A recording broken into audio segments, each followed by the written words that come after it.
ni wuok wanyalo wacho na kweda mane kori yudo makori kasi ni onego be ni teri timbe dagi ni oyo tera korero koro se ketno ngema oridore yo makare makata chomu nyalo dhie oko bende koro mukni to intiere kod nyithindo matindo kae ere kaka ne itimo to nyithindi ma intiere godo gi ere kaka seche moko in bende kaka miyo ni loso kodgi nikech adira nyithindo be wanyalo wacho ni kata bedo ni gitindo to wang'gi oyepo gineno gigo matimore to kendo nyathi koneno gimoro kendo moko ga e pache makata wiyo ok nyal wil godo wan kaka ne wadach en machari sa ai onge ngama nyalo loro ni choki kidhi bora tu unaweza idhi adhi makata chochi mari sa pokekwa tao ningeni samari chulo samari olor ni go kinyal dhi koro ne wakonyre gi choche jirani ai kibarua kane pokaido tijirito emane en tijirito mar bedo mar askari koro emana dacho go nyithindo gi kibarua samoro ko oriembi ne school fee koro wadhi wate kata kama ko tij doyo moro to akawa gi ni wadhi uru mondo ka dhi yudo matin ka ng'ato mako imiyo 150 unyalo kawo matin utero school matin wachamo samoro be hawi bet marach kisetieko kore ka wuon podho nyisi ni an pod aonge gi pesa ma wiyo poko wil gi miyo moro natiyo ni to nyisane rit chieng' machamo chiek ibibia juk ni odong midhireke mano tise puro ne puodho tieko doyo itieko luyo tuchni mane tich mitimo seche moko the whole day kore bang'e no nang'iya to acha kama gi otongo obedi ema nachako manyogo kaka nyalo yudo tich bok na dhi kene nitie nyako moro manocha ni kaka ich sandori ni ionge kata gi barua mora mondo amanye kibarua moro tapenya ni kibarua machal nade kore machako oye be ni dhi school tapenya nang'o motimore anyise ni gijaribu tapenya nyaka class adi tanyise anyise mano in sawa many barup chief many barua mar kwayo tich mondo mi ateri ni ofiswa kana timo kamano to tera ema nachako go tich uluonga ta chako tich koro natiyo yala taduogo lakini kata natiyo kamano tich no ok yot nyathi mathin ne poda anyalo dhi kode samoro be iweye jogo bok dwa ni dhi gi nyathi nikech ang'eyo mano ne tije askari mane yudo tije askari seche moko idhi gi nyathi matin nyalo bedo matek koro nayudo ka joma na arito ne gin joma beyo ginsin imona mona gi nyathi ka jotindugo pok obiro nitie miyo moro mane nigi jatich tiwe nyathi ne ot ka gima tin ma nyathi na ocham ema nyathino be bro chamo koro godhiambo kata saa bire ng'eyo tichaki dok koro nabet katimo kamano karibu higa achiel tadwa na aduoki chien matin Sylvia kapod antiere kuomi kapodi ne leronwa sigana mari akweda mane kale nochopo kanye podi nyaka sani koro pod gilaure kodi nowinjo bed ni teri owinjo bed ni seche moko igedo ni kuma achielo kose ngima osebede yo machalo nade ngima ok tek ok yot nyaka sama bet kani pod otek kore ko ochuo chieng' molo kaka nen toka kwede ni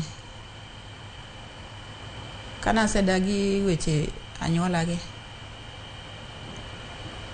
kore wirito ka naido ka gilaure koda ido ka ng'ama duong' en ng'ama duong' mabe musomo mpachala kobiro ai tiche oriembo gache odonjo oyudi kata kiduoke wang' dhodi kanyo kech dhoda chiegni gi Dharangas kar mondo odhi kama odhiye olor piny okawo besen chwado kate e kidi otoyo piny tim gimineno nakweri ni wuoge dalawa kano okiwinjo koro ng'ana mang'iya ga penya niya be wiber adier gik mitimogi nyiso kata rieko moro ni disco winjo nan mano ok ochuna gima ere mabro timo kiare dhi naka chief kiare dhi nakure mondo luonga aikra mar yalo kodi Ana onge ng'ama bro dhi ni Nyasaye nitie. Chieng' moro bende kwa tede naero tede laro nikech nang'eyo ga ni godiochieng' ka chieng' reny ta tedo oko nikech mabati nyalo kethore. Anyalo paro ni waboko rabolo. Mato koro wuon odwa wuon. Ka wuoi ni osekalo to obiro to kawo rabolo to puke tie achiel. Awe chido ne dala gi iro. Mano chiemo misetedo modwa chamo gi nyithinde. Modwa chamo gi nyithinde. To rabolo ne gima nategemea. To gigi yana wang'. Acha ni koro udwa nang'o. To baba ni mobiro. Wuoi maduong'. Mizen ko kinyal dare dala ka. To pod wabro neno gima bro timo kata oni wabro muko ka. Tani ng'en ka giwuoyo ga to kaleng'. Ana nya ugenya ting'en jo nyi ugenya to lende. Koro kanye makwanya tem kata mana sani chak mana muko gie kona kacha mondo tim nade adar. To gi pachi okabede. Mano ling. Koro kendo chieng' moro. Koth nuchwe tede yot. Ing'en ng'ani obiro gi tarimbo. Nien koro dwa muko dot. Ang'o motime yot ka? Wuogru ka. Kore kan tie cousin samogon nobiro lima ne gin gi liel dala koro. Ne gin yowuoyi ariyo gi mama moro. Baba ni obukra ni mago chuma kele yot. Chuogo ok bininde od wadgi kanyo. En koro ema ne ikelo chanzo mar muko odene. Mo temo muko ta wuok. Nena wuok gi dirisa. Mana ka kwanyo kite. Ema baye go mo mabe.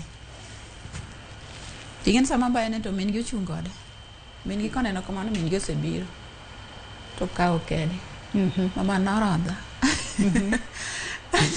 Madhe, ine rodha nyaka kama oli. Ti bed yura moro kata mana waiwa. Ungeona moto. Nino makru kode. In. Choda kami oli tiwe.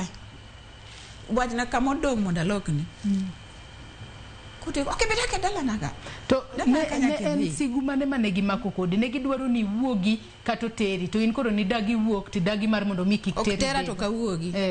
Kech nok wawinjre gi wuodu no tera to nok wawinjre gi wuodu no madadara. Kech kata ka notho to siemo na yien. Kaka no mana nyiewo kia kure. Otuo to nindo kama. Mana nyiewo kama. Mabati gina nyiewo kia di. To wadwa makama notimo kama. Baba na nomedo na kama. Odni nyaka gere onge mama manose ninde.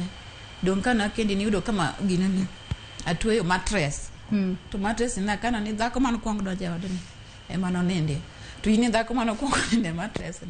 Koro maodi. Magigi iki. Kamidhi onge. To boka nyal tuwe ini kechi. Podi ten. Kenya to kan gig ni pradek.